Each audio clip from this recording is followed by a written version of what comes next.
Okay, I'm back for a second. I was able to clean up my workspace and put everything back. You always want to make sure your workspace is nice and clean so that you have places to work. I still need to wash this, which I will do in 1 minute. I'm just going to give my cabbage a quick look-see. And my cabbage is actually coming up to temperature. So I'm going to let it cook on a high. I have it on a medium-low heat right now. That's just to heat it. I don't need to go crazy with it because, like I said, it's already cooked. My dumplings are still going quite well. And you want to make sure when you do your dumplings that you stay in the kitchen area. You don't need to hover over your dumplings. But this is especially if your dumplings start to go over, if they overflow or start to really drip out of the pot. What can happen is the more water that you get under the flame, it will actually shut your flame off. And you need to make sure you light it right away because you need to keep the dumplings boiling continuously for 25 to 26, 27 minutes. So always make sure that you're in the kitchen.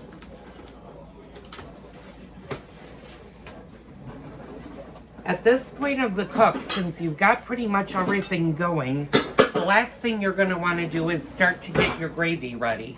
And I'm just getting out a saucepan, and I'm going to put that on the back burner for my husband for when it's time for him to make gravy.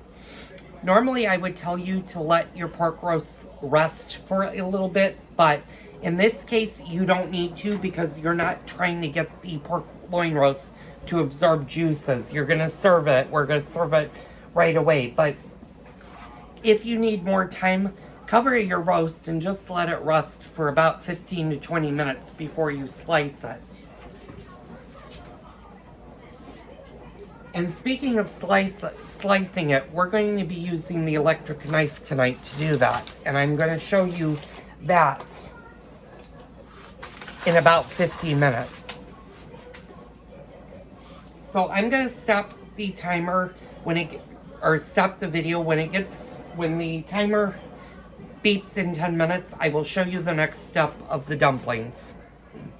Okay, I'm back. I've got about 5 minutes, but I was kind of going to show you, I don't know if you can see this.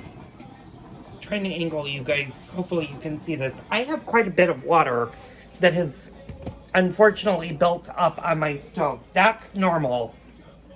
The dumplings, unfortunately, I have never found a foolproof recipe for making these dumplings where it does not make a mess in my stove.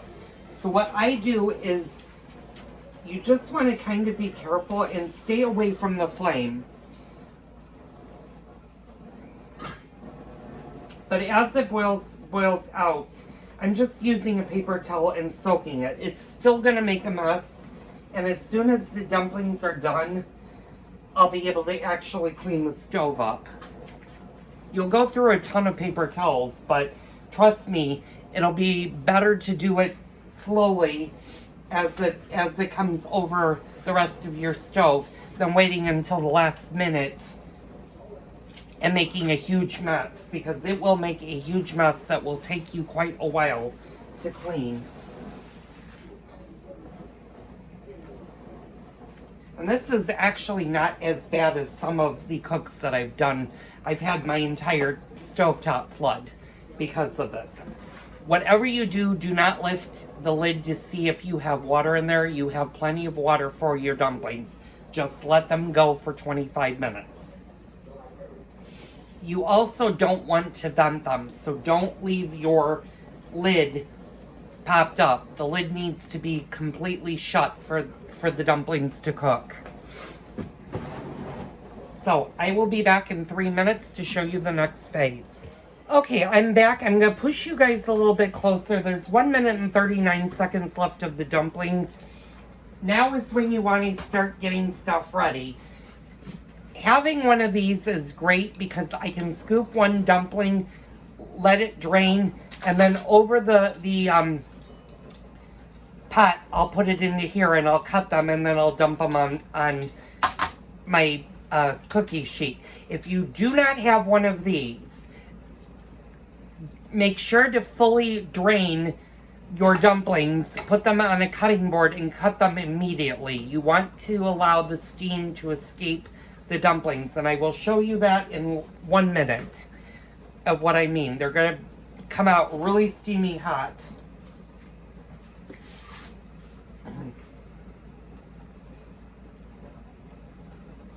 And I'm also going to show you what the stovetop did. It did make quite a mess on this side of where my water was boiling out. But we're going to clean that, and I'm going to show you how to clean that really fast.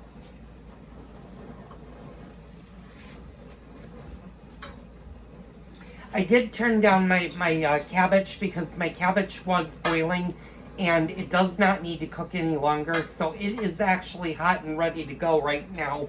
I just have it on a very, very low flame. You're going to check it periodically. If it's already hot, you can actually turn the flame off, keep it covered, let it sit, and about 5 minutes before everything else is ready, just put it on a high heat. Okay, so at the 25-minute mark, what you're going to do is you're going to take the lid off of your dumplings.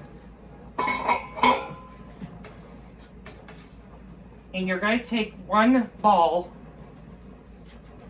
and just allow the water to drain off. You don't want to put a lot of water, otherwise you're going to have very, very soggy dumplings. I'm going to transfer it into my dumpling cutter.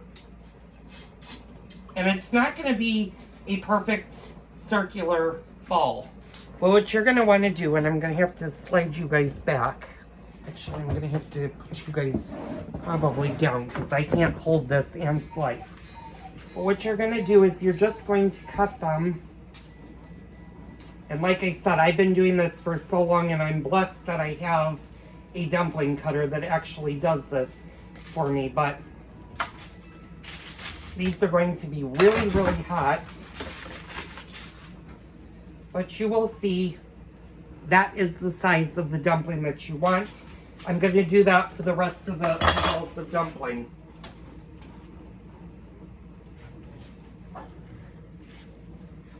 Now, if you happen to have a dumpling that is not fully cooked in the middle, if you get to the middle of the dumpling and you notice that there is raw dough, don't fret. You can put them back into the pot of boiling water and just make sure when you leave them in for another minute to 2 minutes, they'll fully cook. When you pull them out, make sure that they are fully cooked and fully drained. And you're going to see in one of these holes, and I'm going to bring you in closer here, if any of that still looks like raw dough. And these are fully cooked, so I know that they're fully cooked.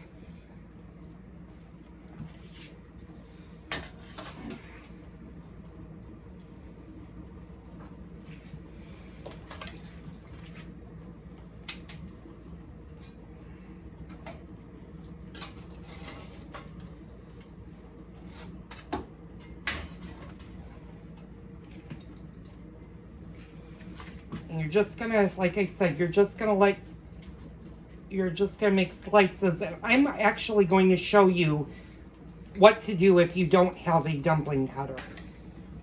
Yeah, I'm looking, and yes, these are all perfectly cooked.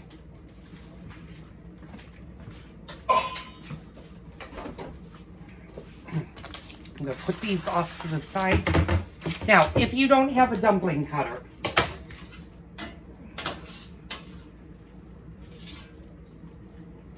like I said, don't fret. I'm going to show you what to do. And hopefully y'all be able to see this. Just put your dumpling on your cutting board. Usually it's better to do a wooden cutting board versus a plastic cutting board, but you can do both.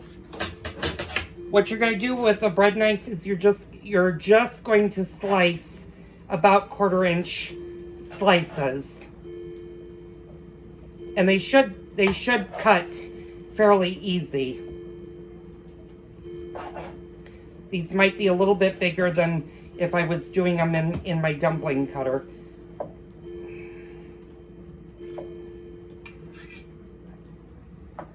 And that's all you need to do is just slice them like that. And they'll slice nicely. Don't worry if some of your dumplings look like that. That's actually not raw dough. That's just the bread that's gotten a little bit moist. And that, when they steam in here for however long you keep them in the pan, if you're keeping them warm. To do that. And I always like a taster. I'm one of those people. They're incredibly hot, so make sure, give them a minute to cool down. But as you can see, this makes a lot of dumplings.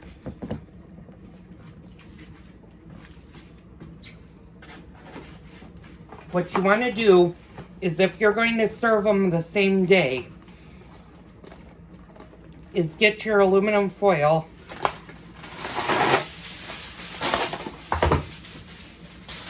and you're just going to cover, you're going to make a nice little tent for it. And I'm going to show you what I mean, and I'm going to cover this side.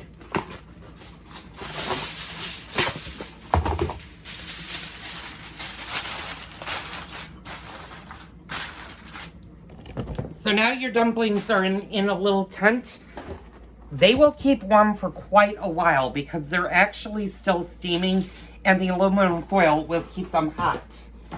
So your dumplings are now ready to go with the rest of your meal.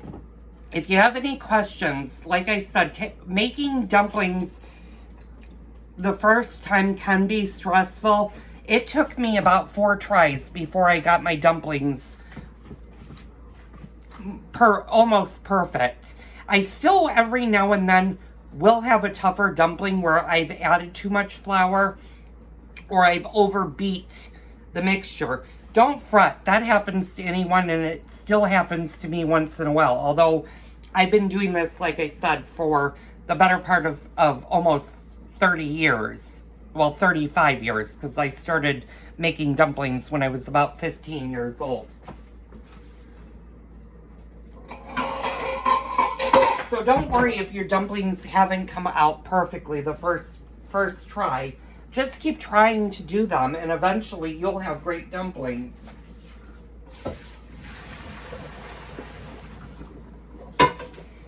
Now, I know I said I would show you guys the stovetop. And hopefully, I'm hoping you guys can get in. You can see what a mess this did. This is what I would suggest. And if you have pets like me, you kind of want to keep them at bay. But what I'm going to do is slide that over. I'm going to get my washcloth. Now that you don't have your flame on, you can use paper towel. But the burner that you use, so I use this first burner where my paper towel is kind of hovering, is still going to be incredibly hot. So be gentle when you do this, that you're not touching that. Otherwise, you will get a really nasty burn. But just kind of take your paper towel.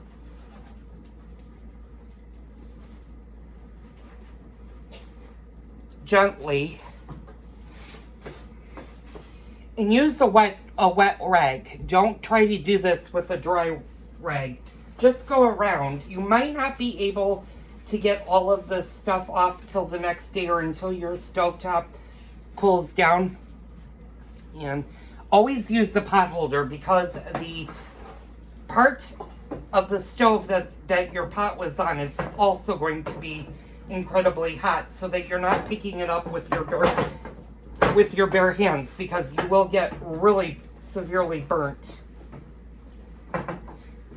But that was all on my stovetop from the dumplings, and I just cleaned that up. You don't have to do it perfectly, and I would advise you not to do it perfectly. Get as much of the stuff you can off, and you have a dryer now, stovetop. And then once your stove top has fully cooled down and you're done with all the service and stuff, then go back and clean your stove like you normally would. That way you're not getting injured, your stove is staying clean, and you don't have to worry about having a mess sit overnight on your stovetop. So that was just a little tidbit from me on how to do the dumplings. I hope you guys enjoyed it. And if you make dumplings, let me know in the comments down below how you make your dumplings. Like I said, I'm going to do a complete dumpling series.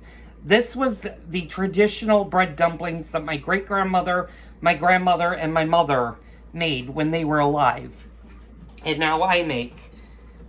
But we will eventually do yeast dumplings as well as drop dumplings. And drop dumplings are a little bit different than the bread dumplings. So, come back and follow me. I still have some time on the timer for my pork loin roast. I have about a half an hour, a little less. I'm going to add some water, and I will show you the finished product when everything is done.